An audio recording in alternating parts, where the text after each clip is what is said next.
Hey, folks, thanks for joining us here at Whiskey Throttle Media. We are going to give you guys a peek at what we think is going to happen here in the 2025 Monster Energy AMA Supercross and SMX World Championship Series, which kicks off very soon. I'm joined by a guy who knows a thing or two about winning these things. It's Mr. Rick Johnson. RJ, thanks for joining me, buddy. Always a pleasure, Ping. So much to talk about. We've had some World Supercross events where we've seen Eli Tomac there. We've seen, some of the other riders there, as well as what are the Lawrence brothers doing. So let's start. Well, and before we jump into that, I want to ask you what your thoughts are. This has been a topic for a long time about the series. Just seems to keep getting longer and longer. And it doesn't seem to be much of an off season at all anymore. We roll right out of the end of the Nationals and SMX into the Motocross of Nations, which goes right into whether you're going to Paris or you're going to Australia or you're going to wherever. And I know it was, back in your era, you guys were doing a lot, probably more racing in Europe in the off season, but the season here was a little shorter. It seemed like there was kind of gaps in between races a bit more. What are your thoughts on that overall? Like, I feel like if they really had the best interest of the sport and riders in mind, they would say, all right, let's take the Nationals to 10. Let's take Supercross to 15. We can leave the 3 SMX rounds. That gives everybody a little bit more breaks. And just, man, give the guys a month. Give them a month at the end of the year, Yes, but Am I being soft or no? You're not being soft, but it's a big business. All right, so all of a sudden, after the World Supercross was invented, it started as the Australian Supercross, and then that guy said, "Well, I'm going to do a World Supercross." Got with the FIM, started that. Now all of a sudden, we have Super Motocross, and we've found another $1 million, and we've found all that. So it's big business, and just like NASCAR and IndyCar, F1, all of these different things, whatever it is. These guys have to control the game. They have to control the narrative. And right now, Feld with Supercross and the Coombs family, they're working together as, okay, this is the American plan. The World Supercross thing is still going. Eli made a couple appearances and this and that. So it's creating these different things, but that's where you're going to find is that if you give the guys the time off, they're going to do something. So for us, we had a couple Golden State races before Anaheim. We raced all season long. We did a Trans-Cal season at the end of the year. We went to Europe. I raced Paris, Bologna, Geneva, Genoa. Other Saporides. ones. Yeah, Saporides race. So you just did it because for one, you're young, you're aggressive, and you're greedy.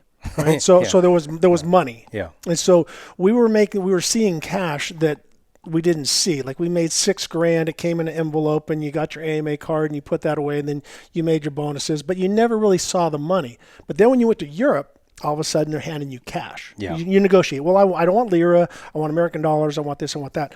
And then you start seeing this money. And when you feel a stack of money in your hands, it makes you feel powerful. And as a young kid, so you're like, I want to make more money. I want to make more money. Oh, no, that can be my play money. I can go buy a ski boat. I can go buy a car. I can go do this and buy a river house or whatever. So it doesn't, the grind has been there the whole time, but now it's big events that you can't not win. Yeah, right. Like if I went to Paris Supercross and I won, great. I was the king of Bear Sea. If I lost, yeah, it's more for fun. You were catching some cash and then let's go have fun. Exactly. Where the one thing I just worry about, and I really like the SMX, the play. I actually didn't know if I was going to like it. I was skeptical at first. I actually like the playoff format. I think it breathes life into it. It gives you kind of a series within a series that kind of, if it's getting boring, it sparks it back up, So I like it. I just worry, this isn't NASCAR or even MotoGP. Those are not very physically demanding series, relatively speaking, compared to motocross. Right. These guys are getting their butts kicked in. And I guess as a guy who raced and understands how beat up you get and how just tiring it is mentally and physically to maintain that without some breaks, it's very hard. And you're going to burn guys out quicker. And I think we build a fan base by having guys that are around a long time. Look at the most popular riders ever. It's like dudes that did it a long, long time. Reedy. Yeah. Wyndham, even LaRocco. Like they went into their 30s and their fan base was huge because they're getting new kids. They got the old guys.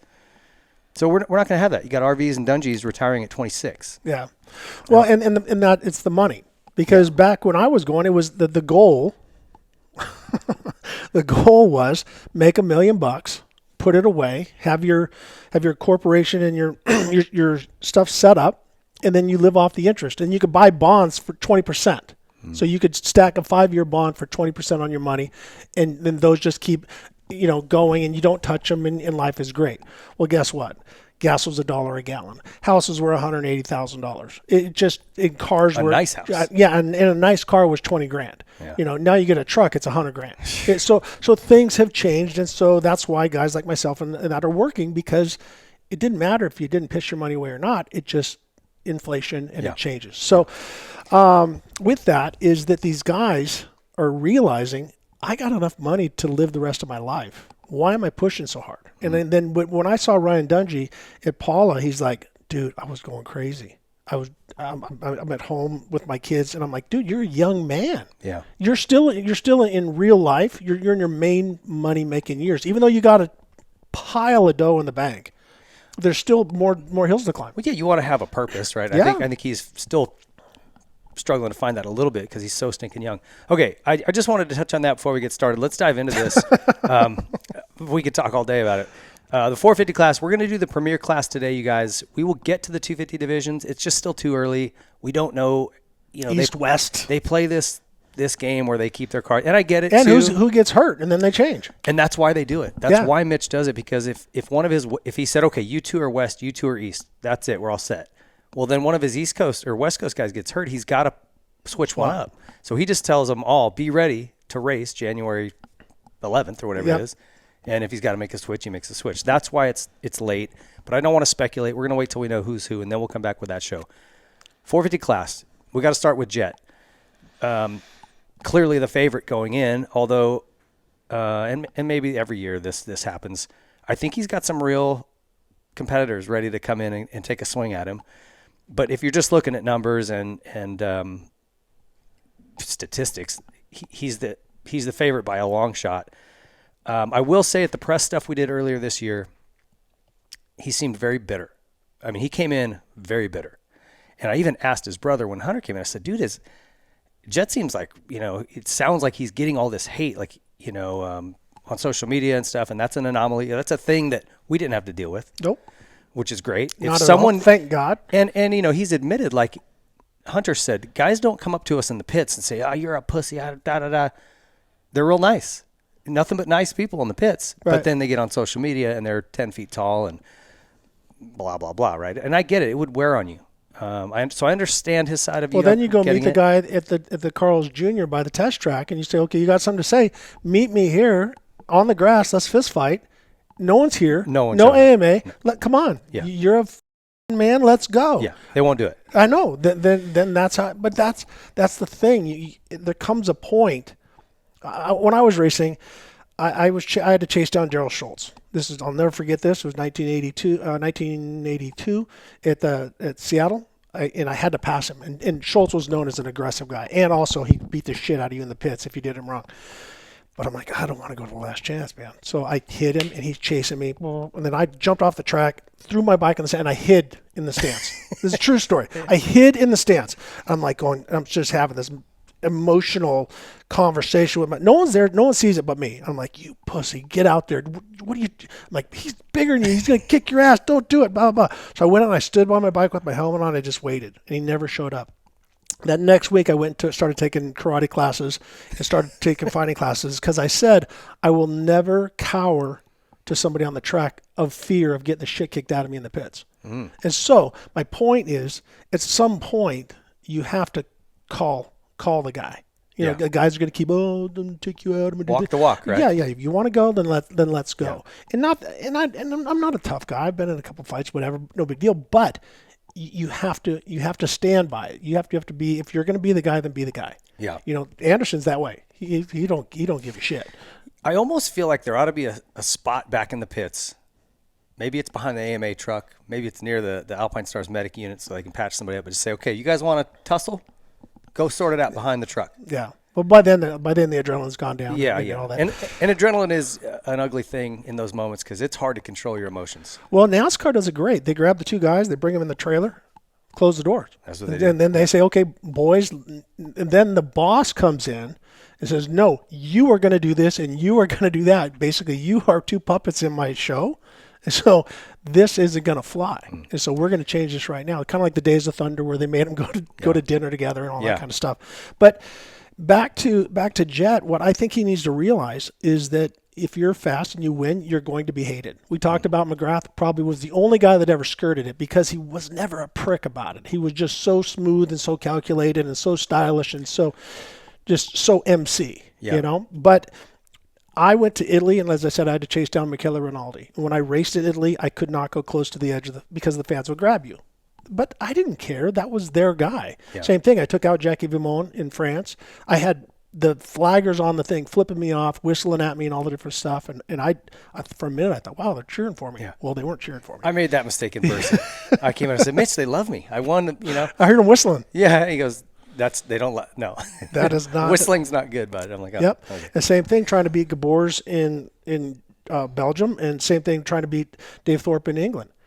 The people are going to hate you. Same thing. Jeff Ward fans hated me. But it's just okay. It's okay to be hated. To a degree, you have to just thicken your skin up and take it. 100%. You were mentioning something, and I thought this was really poignant, is JMB. There's never been a guy more hated than him. Nope. He came over here, didn't speak the language, wasn't really like embracing the culture, and I think that's what a lot of people didn't like. And he just, you know, because you don't speak the language, you kind of come off like a dick because you don't talk to anybody. Right. It's just because you can't speak the language, right? He was just painfully shy. I mean, I got along great with him. I mean, Roger and I got along great with him. Not a lot of the people did.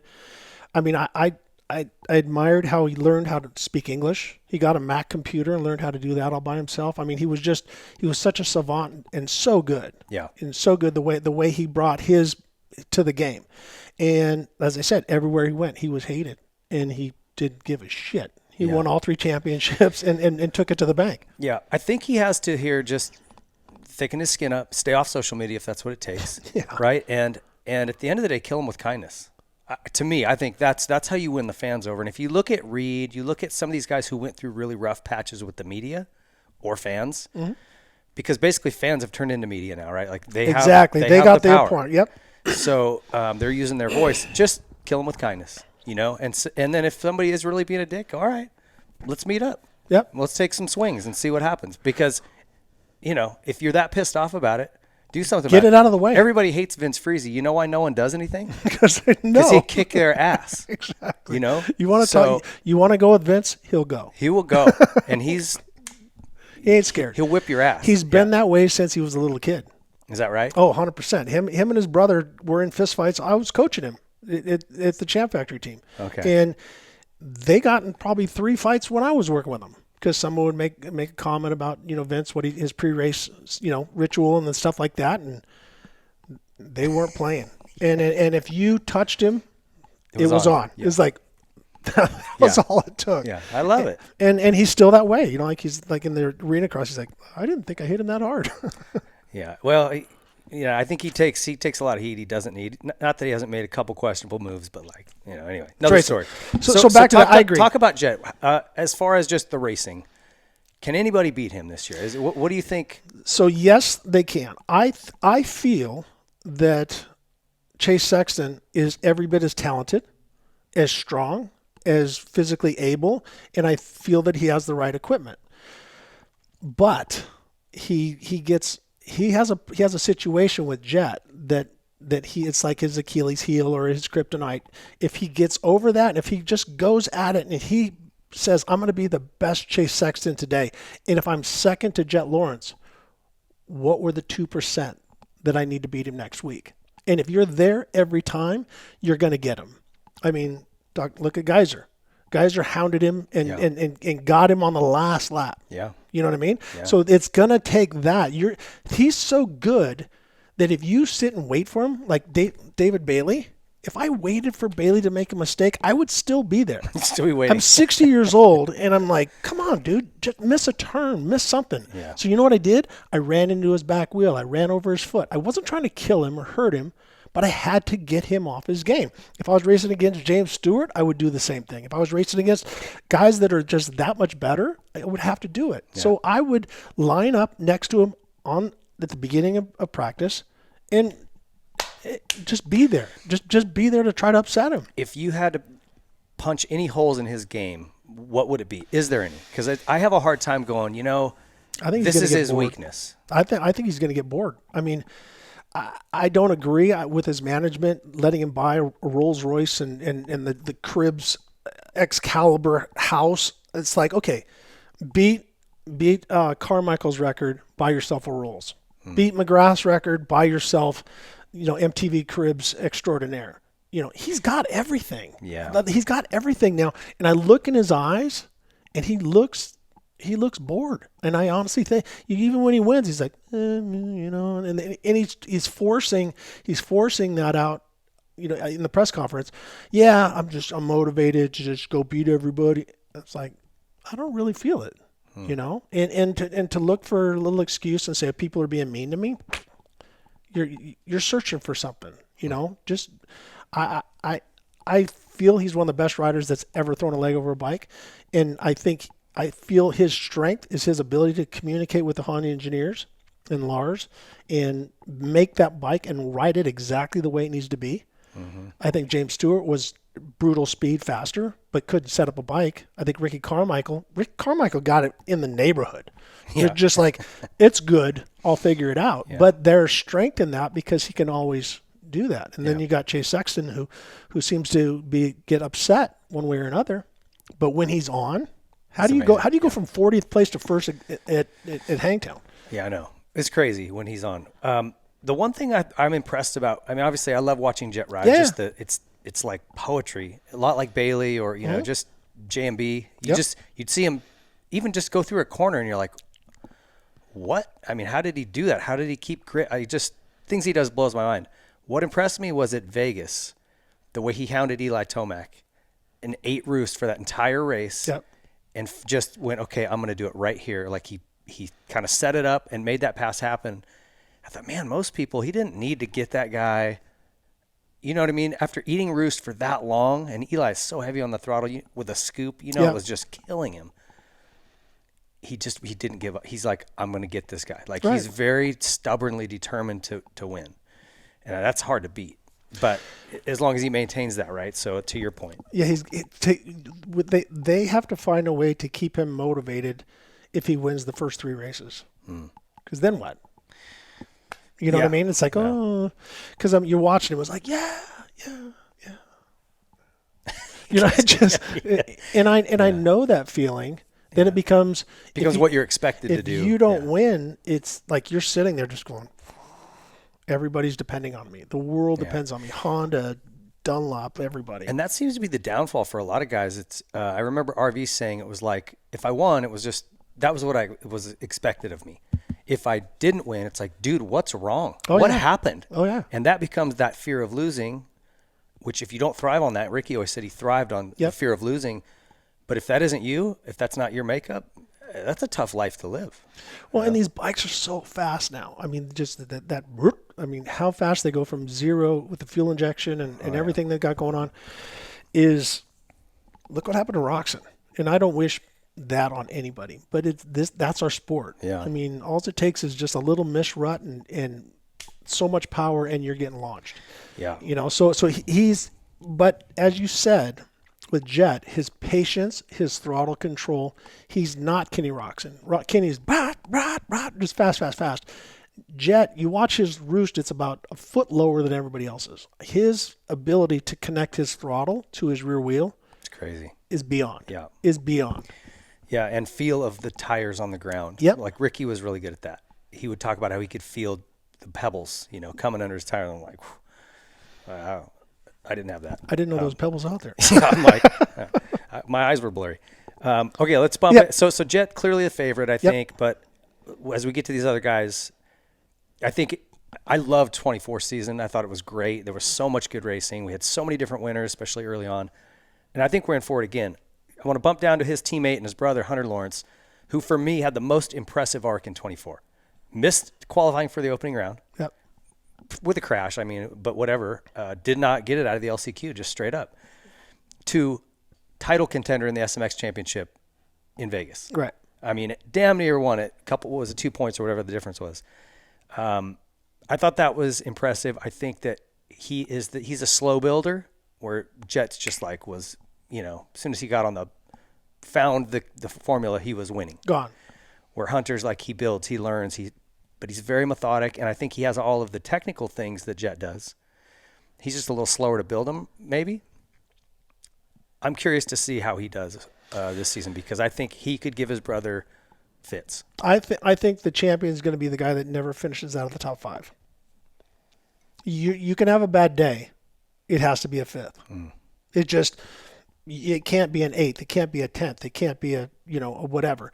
And that's a big ask as you start to go through this list. No, dude. There's 15 really good guys. No, and I'm not saying that's easy, but I'm just saying that has to be your mindset. Yeah. I feel your mindset has to be I need to get to the first turn in the top 5 to salvage the top 5, and then I can win from there, or I can maintain from there, or I'm in striking distance, but I can't go. If I get a perfect start, I'm going to whole shot. If I don't, I'm going to be last. There can't be any of that. Right. So you have to change your attitude. So I've always been really impressed with Hunter for multiple reasons. One, he had multiple injuries when he first came over here. I mean, he sat off more than he sat on, kind of like a Trey Kennard.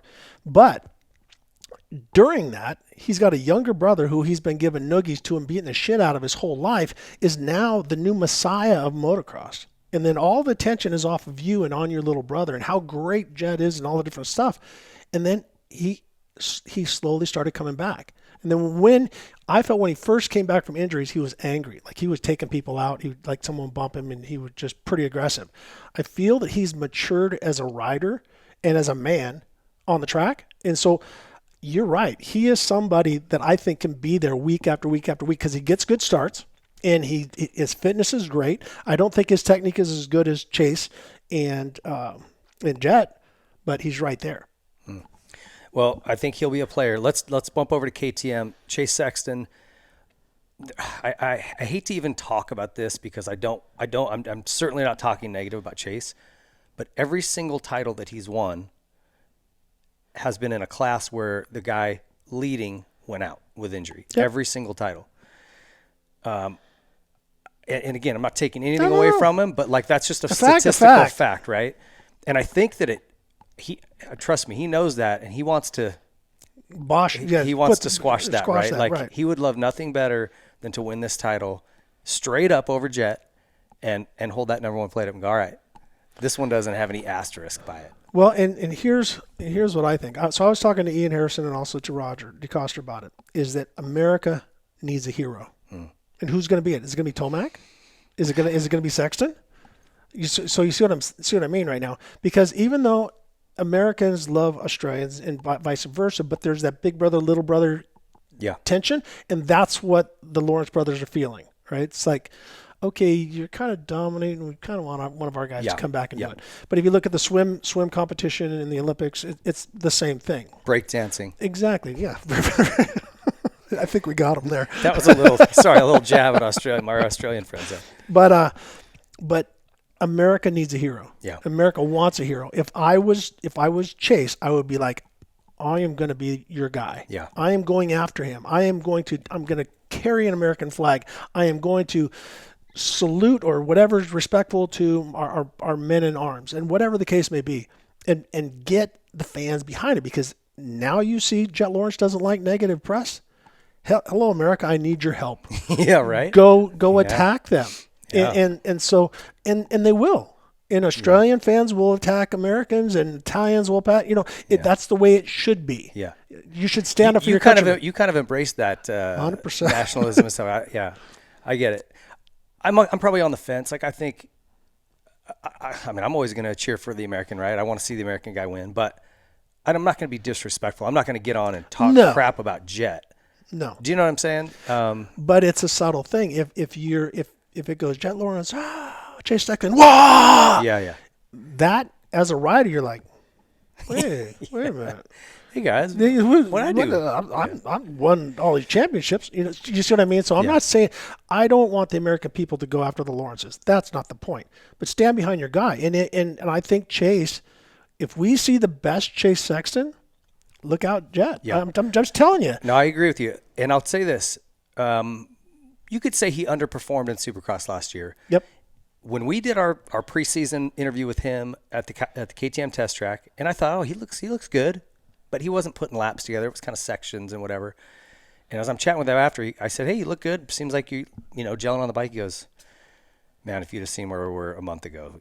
And, come to find out, he still wasn't happy at all. Like, they worked all season long to get that bike right. I don't think he ever hit the mark until summer. And I think somewhere in the summer, and maybe it was because he didn't have to deal with Jett, he could kind of focus a little more on getting comfortable. Mm-hmm. But they found it now. And I think he's really comfortable. He's coming into the season without having to sort all that shit out with a new bike. You know how that goes. Yep. I think, like, potentially Chase could come in and blow people's minds this year. I agree. I think he could be the next great. Yeah, I agree. And for all the reasons. I look at him as his composition. Look at his fitness after the race. He's breathing through his nose. He's strong. He's great. He needs to NF's given. Yeah. I don't care who it is. I'm going to chase you and I'm going to hound you. Because even when I was the best on my time, Wardy beat me. Lachine beat me. But they didn't kill me by miles. You know what I mean? I had Dogger whip my ass in Troy, Ohio. It's hot and whatever. But, okay, I need to work on what do I need to beat him next week. And that, if I feel if Chase does that, we're going to see a different outcome. Yeah, I'm excited. I think he is maybe the biggest threat to Jett this year. And so far, we're getting real close to Christmas here as we record this. It's been a great offseason for him. His boot camp up here in Northern California went well. He's back down now at home. Bikes are everything is going well for him, and that's good news. Let's talk about his teammate, Aaron Plessinger, maybe one of the crowd favorites. No, he is the crowd favorite. I love that guy. Got his first win at San Diego last year. Can he, last year I said, hey, the reason he's made this big jump is he's Alden's primary guy now.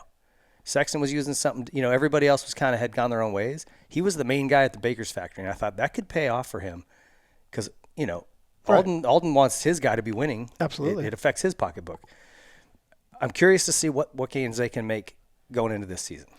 I think for Aaron, have we seen his peak yet? We have not seen his peak because you watch him.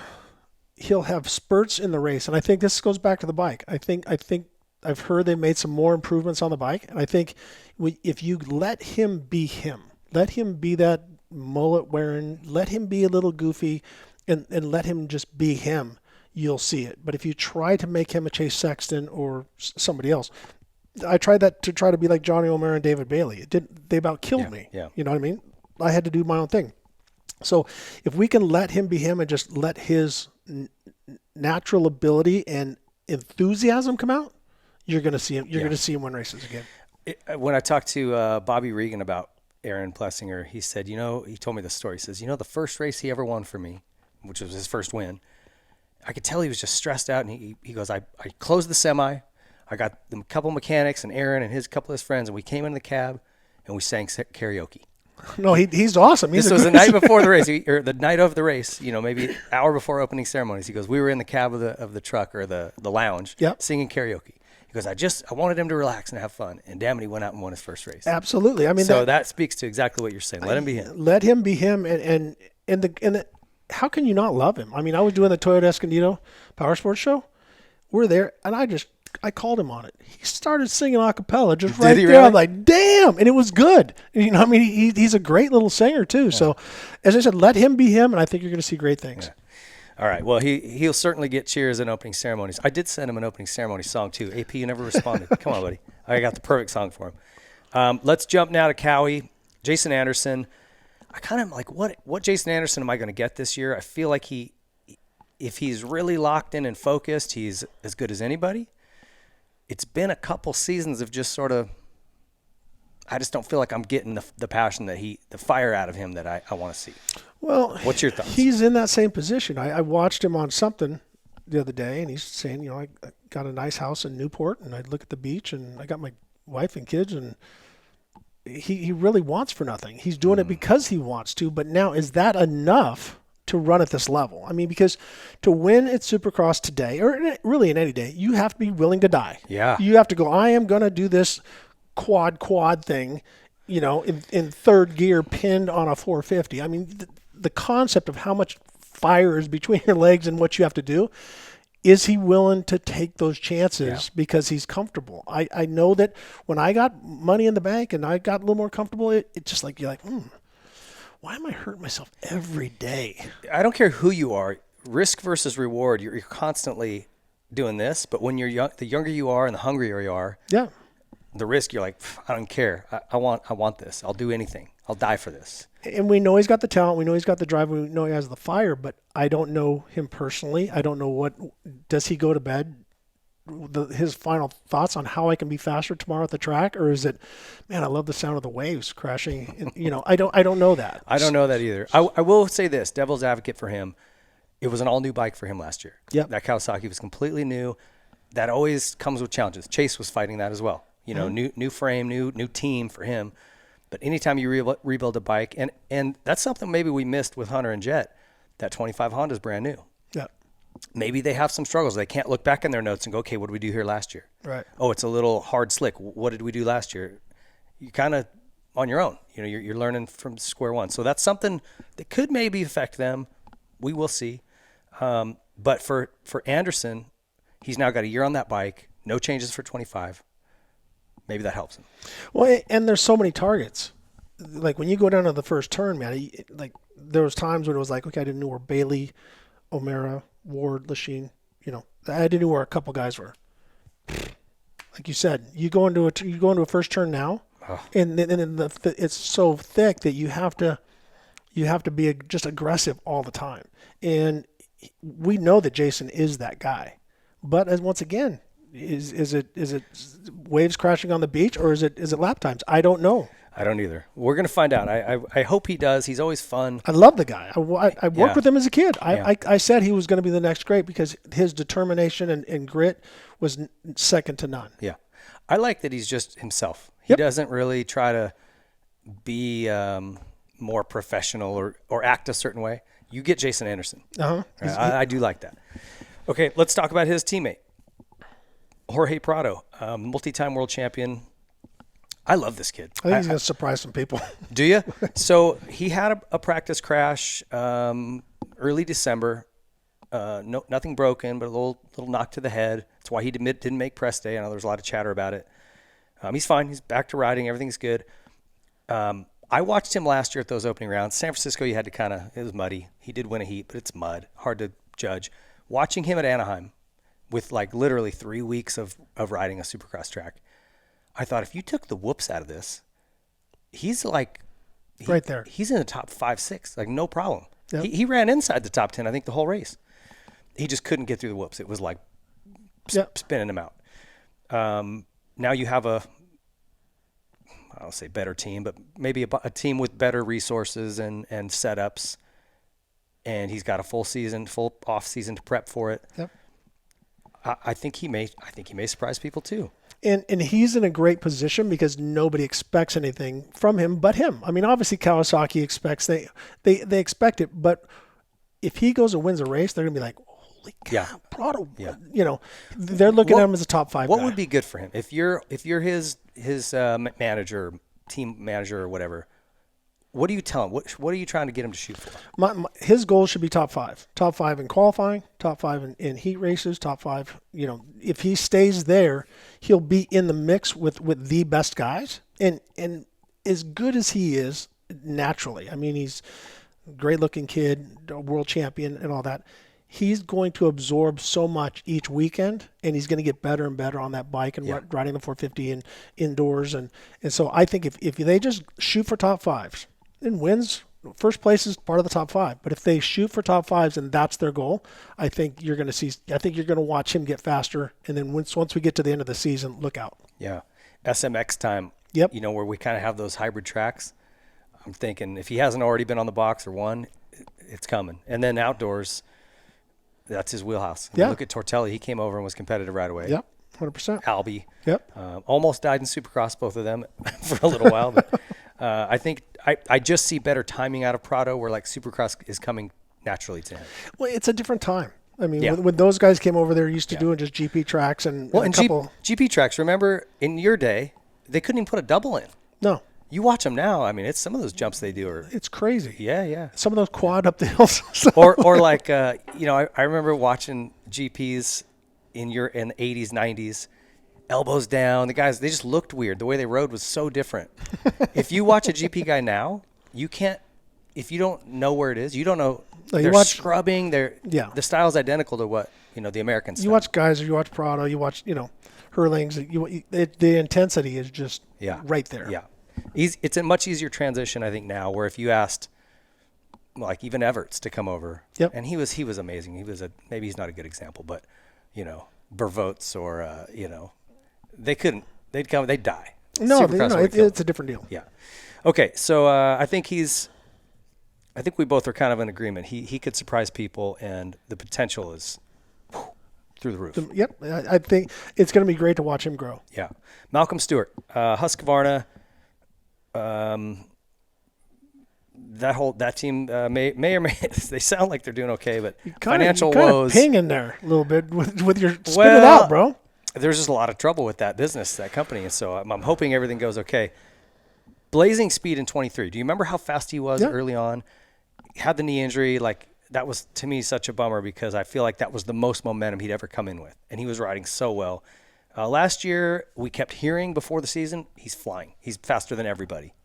But then during the season, it was like, he was there. He was good, but nothing great. Well, he's not a little guy.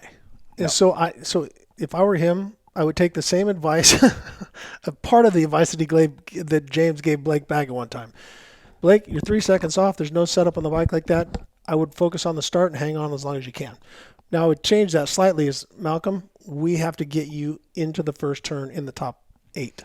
If we can do that, then because his physicality when he races, he's not dirty, but he's a force. Yeah. When he comes in, he's there.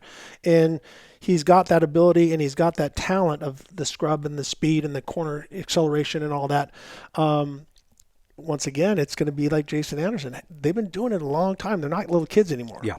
Are they willing to? Are they going to take the chances that Prado's going to take? Yeah. I don't think so because they've been there. Is he just thinking about going fishing the next week? I don't know, and that's one of the things that only time will tell.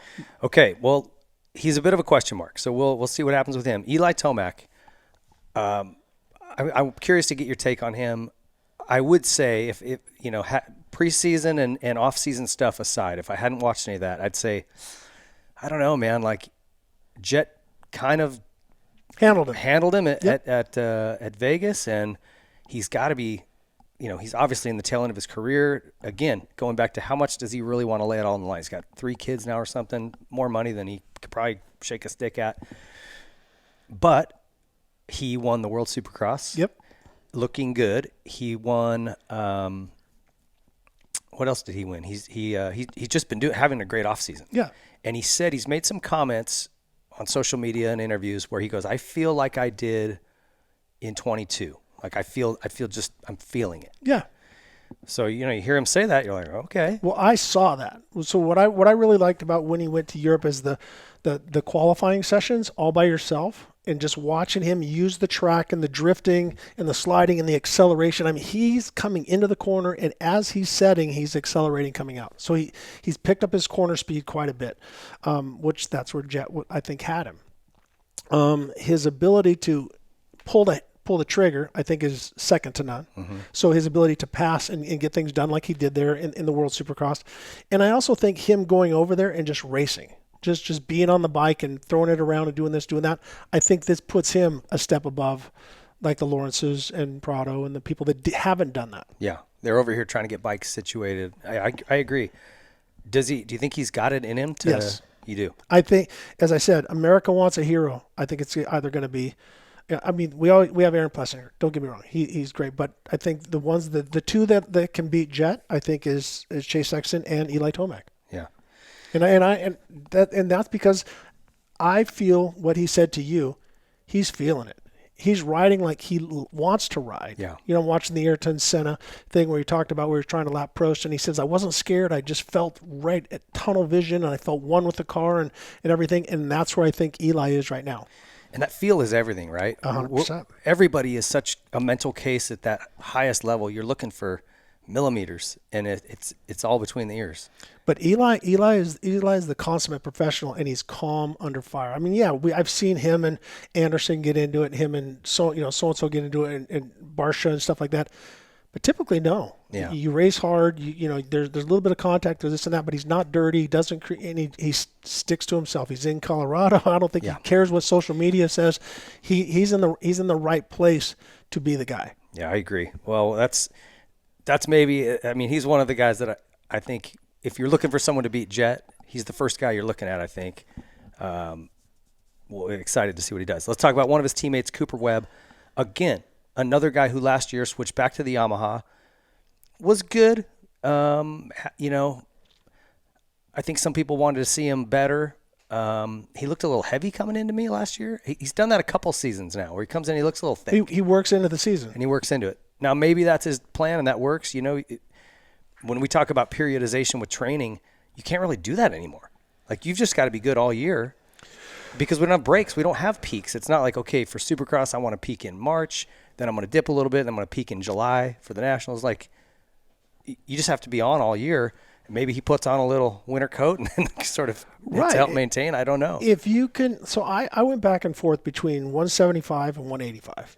I fluctuated, and I would get down to 175, and I look heroin chic, but I was all ripped and felt good. But I was taking naps all the time, and I just didn't feel right. And then I'd get to 185, and I'm like, just a little bit heavy on the bike, and you know what I mean. You couldn't really see it that much on me but I just felt it. If when I was right at 180, like I felt like if I needed to go 100% at the 20-minute mark, I could pick up my pace 2 seconds a lap, and I had that little bit of fat reserve and a little bit going on.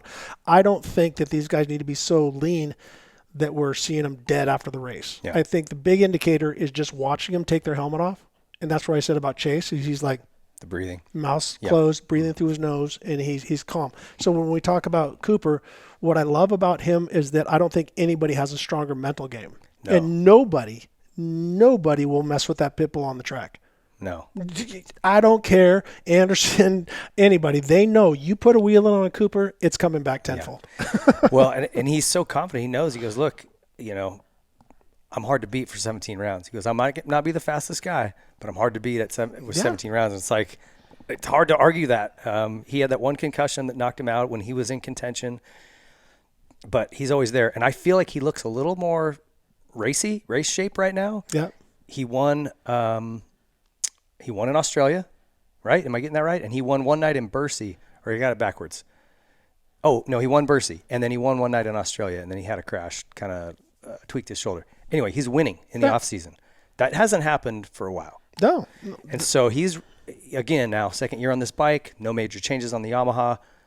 I think we see a really ready-to-go Cooper Webb at Anaheim 1. I agree. I once again, I've done both. I've went into Anaheim and won. I've went into Anaheim, got second. I've went into Anaheim, got knocked out and took out on a stretcher.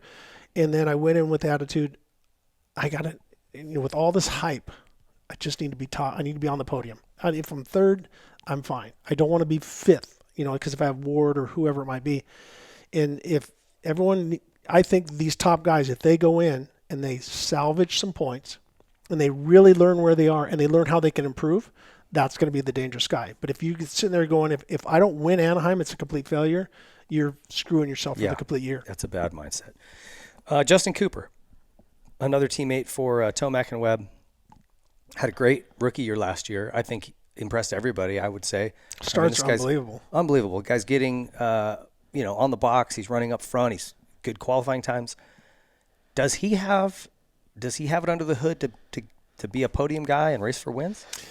I think if everything lines up right, he had that massive foot injury, so that's a limit, man. When you can't flex your ankle the way it was, that thing was blown apart. Yeah. And so when you're being mega dynamic in Supercross, especially with the 450, I think you need everything about you. You can't have a bum ankle or anything like that. It's too much. He's also not a big guy, so trying to, if he gets out of line with the bike, it sort of takes him over. But once again, he's got the starts. And he has the fitness, and he's got the speed. So hopefully he can, once again, comfortable with the bike, second year, and keep moving forward. So I expect to see him top 10 always in hit some podiums. Yeah, I agree. I think he's again, we'll have to just see, but like he's a guy I'm going to keep an eye on because I think he could surprise some people if everything goes really well this offseason. His teammate Christian Craig, which Star has 450 guys, crazy to me. Christian Craig's back. If this guy could, I don't know how his elbow is. That thing, again, to your point, it's pretty boogered. Yeah. He's late in his career. But if he could get mentally and physically in the place where he was with his 250 championship, man, I'd love to see that guy. I'd love to see that Christian Craig on this bike. Well, so Christian, I feel the problem with Christian is that he's so much technique and so fluid and is kind of like O'Mara. So O'Mara's suspension was way softer than all of us because he was just so dynamic on the bike and absorbed it and did this. And that's where Christian Craig came from BMX. His suspension is softer. I think the generation now is you have to hammer stuff. If you look at Eli's back suspension, doesn't freaking move, but you have to attack so hard so that you can't be fluid anymore. You have to hammer stuff. And I think that's. Thanks a lot, Ricky Carmichael. Yeah. Yeah. Just tighten 4 more turns on the rebound. I got this. Yeah. But that's, I think, Christian needs to work on sprint motos and just sheer speed. He's got the talent. I think he's one of the best riders out there, but it has to be in his fashion. Does that make sense? Yeah, it does. He's just a guy to keep an eye on. I don't really know where to place him other than he'll be in the main event. But he could be, if he's inside the top 5, it wouldn't shock me. Nope, not at all. But if he's 12th, that wouldn't shock me either. But like you said, with that elbow, all it takes is as fast as we're going, being a little bit off and you can't extend. Like with me with my wrist, once I got to a point where I couldn't be over the bars, I was done. That's a problem, yeah. So that could be a limiting factor, and that could take him out this year. I don't wish that. I hope it comes back 100%. They have a miracle cure and they hit it with stem cells or whatever the case may be. But that's a tough thing to come back from. Yeah, absolutely. Well, we hope he's there. It'll be fun to watch and see how he does. Ken Roxon back on Suzuki again this year. Again, shockingly, no changes to the Suzuki. But he has a good setup on this bike. They did switch suspension, the people that were doing their suspension over there, which I was really shocked to see because that bike handled so well in previous seasons. Maybe they've got it back and they're good. I don't know. But where do you think he fits in? Again, another guy at the tail end of his career. He's been good the last couple of years. But the wrist, he had to have cadaver parts put in. This wrist was so bad, which means he's on immune suppressors. There's a lot of things that are going on with him. So when he talks about health issues, I think there's a lot going on. And so that's been hard for him to maintain an entire season. Where do you see him in Supercross this year? Where does he fit in? I think he's going to be the disruptor, so to speak, because he gets great starts. Mm-hmm. He's got unbelievable first 5-lap speed. Crazy. He's very comfortable with the bike. He makes a lot of complaints. The clutch isn't working. The thing, it won't come off the starter. He's constantly searching. God bless Larry Brooks. I mean, I don't know how he deals with that, but you can't take, Roxon was always, I felt pretty cocky, but you can't deny him.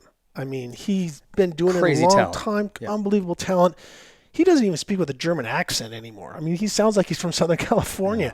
Yeah. And just his ability to come back from those injuries, I know what it's like to come back, and I couldn't. He did.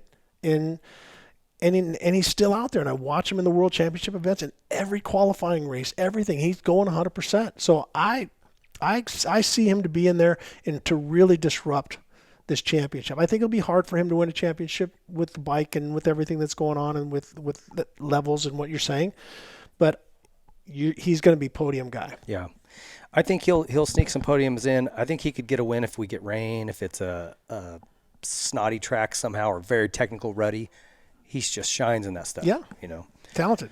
His teammate Colt Nichols, I don't know what. Colt just needs a year. He just needs to get a good, healthy season under his belt. Yeah, very talented kid. Just seems like it's injury after injury after injury, and so the beta thing didn't work out. So I'm excited to see if he can have a good run this year. This is the beautiful thing for Colt is no one's expecting you to do anything. That's when you do work, you get your shit together, and you come out and you just go, told you I was going to do it. And so he has shown so many peaks throughout his career so far. I would love to see him come in and put it on the box. Yeah, same. I would love it. He's such a good dude. I would love to see him have a great year. So we'll see. Haven't heard much. He's been pretty quiet. Benny Bloss back on the beta again. I think if they put the headlight on there, I think they pick up 0.2 of a second. Kickstand or no? Yes. You could use it as maybe a lift through the whoops or something like that, or rotate it. Kick it out, take somebody out with it, stick it in their spokes. But how awesome is that Beta comes in with his bike and Bloss is out there just ripping. Yeah, he's doing great. And I think that they probably learned a lot. Anytime you come in a new team, it's a learning curve. Yep. I've never raced Supercross. So I'm just stoked they're in the sport. I want to see them keep progressing, developing that bike. So I hope Benny has a good year. He did, he was putting it in the main events last year. Yeah. And I think for them that was a good year. That's all you can ask for. In the level, as I said, the level now is where it's never been before. Yeah. Not my era. Yeah, it was a stack. We always had great guys in the, like say 5 guys that could win. As you said, there's 10 guys. Like we would keep going down and going, yeah, he deserves to be on the podium. He deserves to be. We're going to see him on the podium. Blah blah blah. And when that happens, and you get a bad start. What are you going to have? You just don't go rolling by these guys. No, and you're saying you got to be 5th on your bad nights. So Yep. you go down in that first turn. How hard is it to get to 5th? I mean, are you kidding me? You got to will yourself. You got to Cooper Webb it. You just got to go, Yeah. I am going to get there. And there's not a lot of guys that have that attitude. No. A couple more guys here. Justin Barsha, I don't want to leave him off. He is now Gas, which has gone in-house. So different colors, different caffeinated drink that's sponsoring him, but same Justin Barsha. He's shown he's got it at times. Had some injuries. When he gets uncomfortable, you can tell. Where do you see him this year? I haven't seen him back 100% since he had those pretty good injuries. I just think that we don't see the fire, because he's not able to be as close and to bang on guys the way he normally does. Mm-hmm. And which, hey, that's his style. If you're around him, expect it. I mean, screw me once, shame on you. Screw me twice, shame on me. If you're around Barsha and if you leave the inside open, you're an idiot. Yeah, it's on you. Yeah, it's coming. Ronnie was like that, and I did not expect it. Yeah. So I haven't been able to see the same aggression. I haven't been able to see the same Bam Bam that I saw before. So I hope that he's comfortable with the bike. I hope that he's healthy, because I love watching him race. I mean, I think some of his shit is dirty, but I love watching it. I'm like, go get him back. I love the fight. He's fun to watch. He was great in 22, 23 at LA. He had that big crash that I think, I always use the analogy of a hot stove. Like you'll only touch a hot stove so many times before you go, oh, you know what? I'm not touching that anymore. I'm gonna stay away from the stove. And as a racer, you crash, you get hurt. It's finally like, hey, I need to chill out. Like this hurts. Yeah. I don't like getting surgeries and going through this. So I don't know if that's accumulating on him and he's just not willing to push the limits anymore, but we'll see what 25 brings for him. Dylan Ferrandis, this is another guy, so much talent. I just don't know where he is in his, maybe it's that same thing. Are you willing to really just lay it on the line? Are you made your money and you're kind of just cruising it out now at the end? I thought last summer, this guy's going to contend for this championship. He's going to be up there. Right.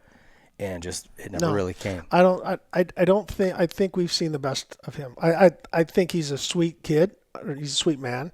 I think he races hard. I think the time has passed. I hate to say it, and I'm not trying to be mean. I watch him. He doesn't have that same spark. Like when I watched him at Donations, when he just came back and flying, changing lines and just making it happen. I don't see that now. And so I feel like he's riding it out.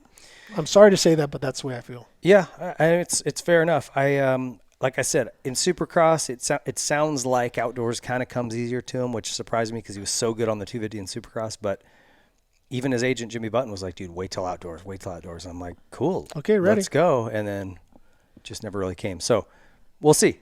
Sometimes like look at Eli. He's still laying it out there. Yeah. And he's long in the tooth, let's say. So you never know. Maybe these guys find a spark and get after it. Those are the major players I see as we roll into Anaheim 1 here in 2025. And one thing is for sure, it's going to be good. There's so many good guys on here. Like I said, I could pick out right now there's at least 8 guys who, if they won Anaheim 1, I'd be like, yep. You wouldn't be surprised. Nope, doesn't shock me.